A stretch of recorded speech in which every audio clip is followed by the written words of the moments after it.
Welcome into the latest edition of Extra Time. Stevie, Nicol with me in the studio. Frank Leboeuf with us as well. Lots of questions about the Champions League. Frank, did Simeone miss the goal in the first leg? He seemed to have been playing for a 0-0 draw. Maybe he was blinded by how handsome Giroud is and didn't notice that he scored.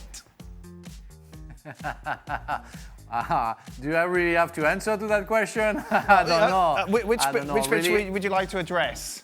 Giroud is very handsome. Giroud is very handsome, yeah, and he's a very good football player. So that's it. That's the only thing I can say.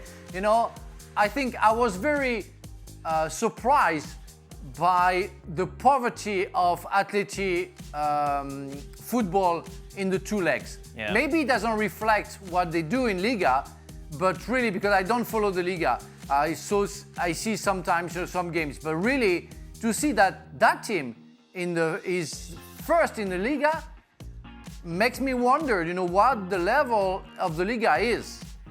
Yeah. Because that's not the top team. Do you remember we were sat? It was 2-0 in aggregate. You and I were sitting in the room watching the game. Yes. And we were talking about, did Simeone realise what the score is? Or did the players realise? I do remember that because it was only an hour ago. Yeah, well, I know what you're like. But it was, though, it was so obvious. They were dropping into their own half, into a little shell, into good spots. Yep. But they had to go and win and score some goals. It was the weirdest thing. It's strange. Has Havertz's recent form converted Frank, or are you still not a believer of him as a top player? There is definitely a better situation for Havertz, but I'm still not convinced. I saw him playing last season, and he was like 10 times much better than that he shows today. So I think I'm right to ask more from that young player. So okay, everybody tells me that he needs time to settle. Fine by me, as long as the others do the job.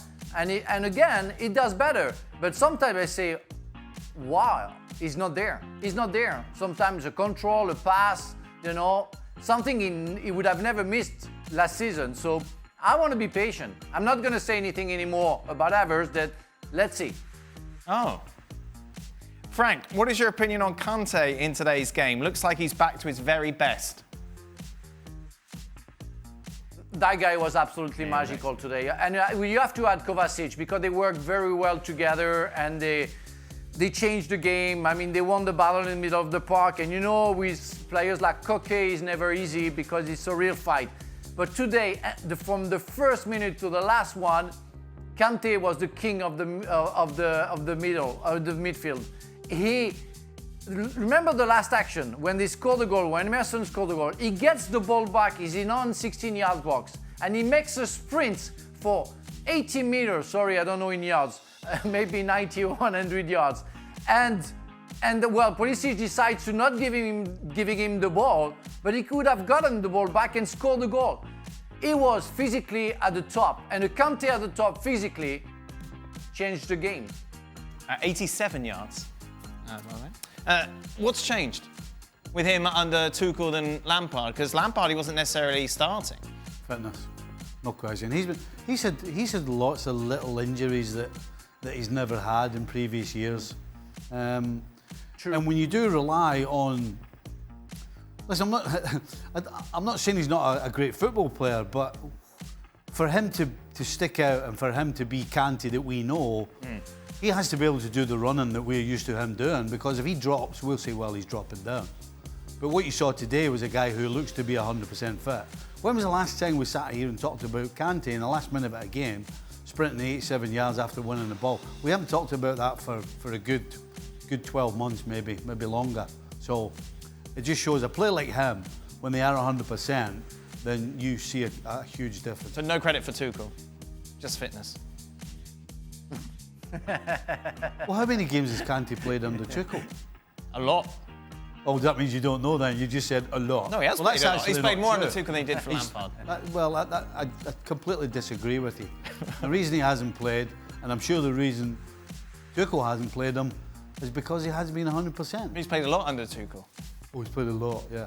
That's good analysis, that. Whenever you joined a new club... But I'm sorry. Go on, Frank. Stevie, I think, I don't know, I mean, it's true that Tuchel is here, he has been Chelsea not for long, but I find physically the players in a better shape than before. So is that just randomly? Yeah. Or is it because of Tuchel's way of working? I actually disagree with that, Frank. I actually disagree with that. You don't think that all the players are physically better than they used to be?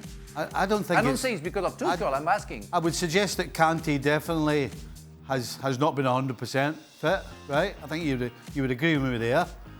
But the other players, it's to do with the atmosphere around the club and the fact that they're not getting beat. All of those things completely change footballers' brains. You know, at the end of the day, your brain is what carries your legs. Your legs are the brain is in charge of your legs. And if you're not feeling great and you're feeling down and you're thinking, oh, I feel sorry for myself, then it affects you physically. And so the completely change of atmosphere at Stamford Bridge I would suggest would make Frank think that they do look quicker, faster, stronger. I would suggest that they're not. They're just in a different frame of mind. Whenever you joined a new club, did you really buy into the local rivalry or just acted professionally in public? No, you buy into it. Yeah? Well, you can't avoid it. Right. Doesn't matter. Who are your bigger rivals, Everton or Manchester United? Manchester United. Right. Yeah. But I mean, Sheffield United, Sheffield Wednesday, when I was at Sheffield Wednesday. Right. You can't help but buy into it because as soon as you finish the game the game before the derby, that's all everybody's talking about. So it's impossible not to get carried up in it. So how did your son become a Manchester United fan? Well, because it was the old kids, wasn't it? Because of the class of '92. Really? Yeah. Well, he'd be like what, 7 years old? You're right, but his dad played for Liverpool. No, I know. It was crazy.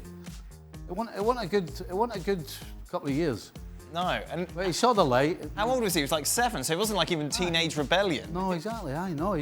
All his mates loved Beckham and Scholes and all these young guys. Yeah, okay. And so that's why. But And you took him to a game once, yeah, and just got abused. I took him to one of the biggest rivalries in English football is Leeds United and Manchester United. Mm-hmm.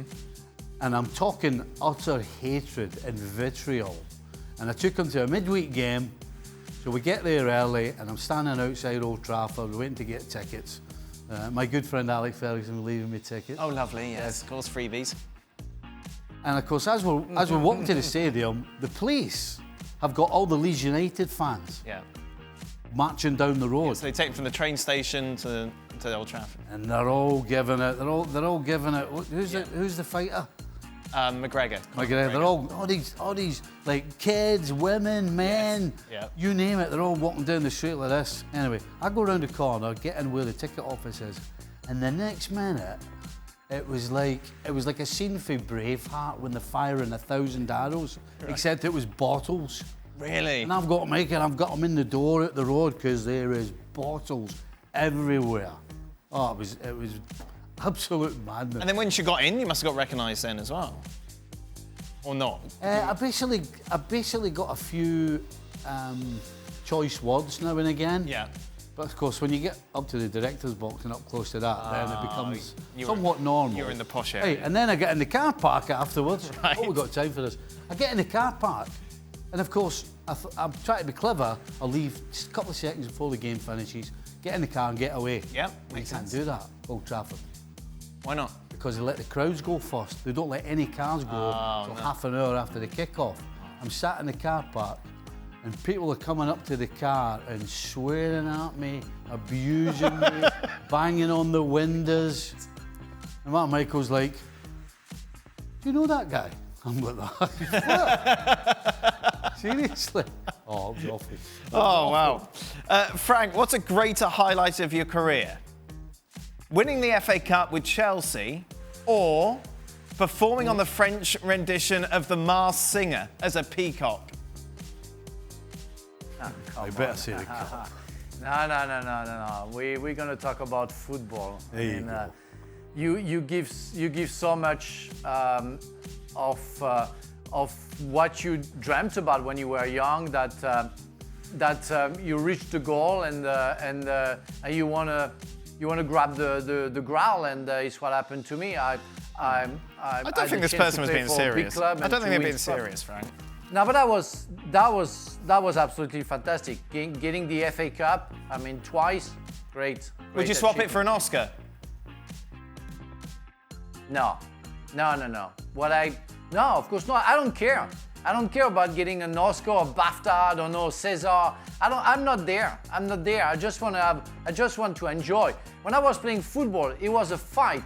We wanted to put down the other team and get the cup. That was a different time of my life, and I was there in the middle of the park, you know, willing to win for myself, for the club, for the fans. But now it's different. It's movies, it's plays. There is no fights in between. It's just pleasure, maybe. Stevie, have you ever worn a kit, an ugly kit that you were embarrassed to put on? If so, which one was it? I wouldn't say embarrassed, but I absolutely detested the green and white Liverpool kit. So this is the green candy with the 3 stripes? Yeah. That's where we saw you score the own goal, wasn't it? Yeah. I just looking at it, before you even put it on, you're like, this is not a Liverpool strip. Right. No. Did you have a favourite away strip? Obviously, always red at home. I love the old one we used to have, was yellow. Yeah, the yellow. With the red stripe through it. Yeah. I actually liked the grey one with the red stripe through it as well. Right, yeah. Yeah, I liked it. Frank, did you have a kit that you were embarrassed to wear? Well, and I will have to apologize after when I say what I have to say. You know, one day we went away from home and Chelsea forgot to bring the away kit. And we played against Coventry. Yeah. Yes, and we had to play with the Coventry away shirt, which was red and black, you know, like a chess game. Yep. Checkers. And we lost. And I was so upset, and nothing about the shirt, that I threw the shirt and I left it on the field. And wow. I received a warning from the FA, from the Premier League, saying that I shouldn't do that again. And I really want to apologize, because it was nothing to do with the Coventry club or whatever it is. But the shirt was ugly. We lost, and I was upset with it. And the one I loved the most was the white shirt, the second season at Chelsea. I love that one. Yeah. White, all white, was great. Frank, were you ever fined? Like, what was the most you were ever fined during your time in football? I never been fined. No. I got red cards, but I never been fined. No. I was almost fined when I tackled and didn't touch a Leeds player, and I stood up on him after because he was pretending. So normally they wanted to give me 10 games and 40 or I don't remember. I think £40,000 fine, but I appealed and I didn't win because I was 4 games banned, but no fine. You had to pay some fines in your MLS days, yeah, Stevie? Yeah, I got a couple when I was on the sidelines. What did you do to deserve those fines? Generally verbals. How much did you resent writing those checks? Oh, the worst bit was going home and telling the wife, because I had to pay for them. Yeah, of course. Every time we used to leave the house, she'd go, right, what are you going to do today? I'm going to go. Keep my mouth shut. She went, right, on you go. Never did. Final question. After yesterday, Frank revealed that at one stage he was paying 75% tax. Wow. During his time in France. We used to pay 60. 60? So when 80s, it was 60, 80, yeah, early 80s it was 60%. Right. And Margaret Thatcher, who was in the Conservative Party at the time, took over, and we were on the bus on the way home after training, and we had the radio on because there'd been talk about changing the tax, because everybody was paying 60. And it came over and she said they changed it to the highest rate of 40. The whole bus was like, yeah! I can imagine. So on that point, Frank, why don't more players sign for Monaco? Because of course it's tax-free. Yeah, it's not for the French people. They have an agreement between Monte Carlo and France And if you are French and you go to play for Monaco, you're going to pay the tax like you would pay in France. That's the thing. But if you're foreign, you just don't want have to to pay say any tax. that, in fact, exactly, that's the point. It's why people were discussing, in fact, about Monaco being banned from the French Championship because they had an advantage, which is true, but that was a long deal a long time ago. About the 75%, in fact, we had a salary, we pay like 60% like you, but at the end of the year, you know, according to what you were earning, you had what we call the fortune tax in France, which doesn't exist for the past 2 years since Macron is the president. So you had to pay on top. It's why overall you went to 70, 75. Wow. Have you been to Monaco much, Frank? Yeah. Is it a lovely place to go?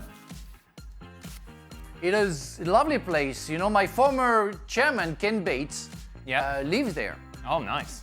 And How much is a beer? How much would Stevie pay for a beer? How much is a pint? How much would he pay in Monaco for one? If he comes with me, it's going to be freebies. Oh, of course, I keep forgetting. Freebie Frank.